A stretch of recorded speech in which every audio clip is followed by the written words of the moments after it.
আজকে আপনাদের এমন একটা রেসিপি দেখাবো যেটা রেসিপিটা দেখলে আপনাদের জিভে জল এসে যাবে। আজকে রান্না করব শুটকি ভুনা। তো প্রথমে আমি 2টা শোল মাছের শুটকি নিয়েছি। মাছগুলোর আঁশ আমি ভালোভাবে পরিষ্কার করে ছোট ছোট করে টুকরা করে নিচ্ছি। এখানে আমি সব মশলাগুলো কেটে রেখেছি।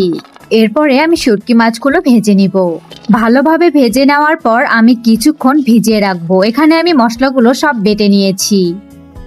এরপরে গরম তেলে আমি সব বাটা মশলাগুলো ঢেলে দিলাম। লবণটা আমি মরিচ বাটার সময় দিয়ে রেখেছি। এরপরে আমি হলুদ গুঁড়ো আর লঙ্কা গুঁড়ো দিয়ে দিলাম। এখন আমি মশলাটা ভালোভাবে কষে নেব। মশলাটা ভালোভাবে কষে নিলে রান্নাটা অনেক দারুণ হবে।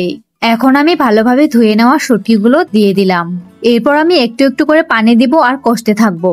দেখুন তৈরি হয়ে গেল আমার শুটকি ভুনা। এই লোভনীয় শুটকি ভুনা কার না পছন্দ, গরম ভাতের সাথে তো কথাই নেই।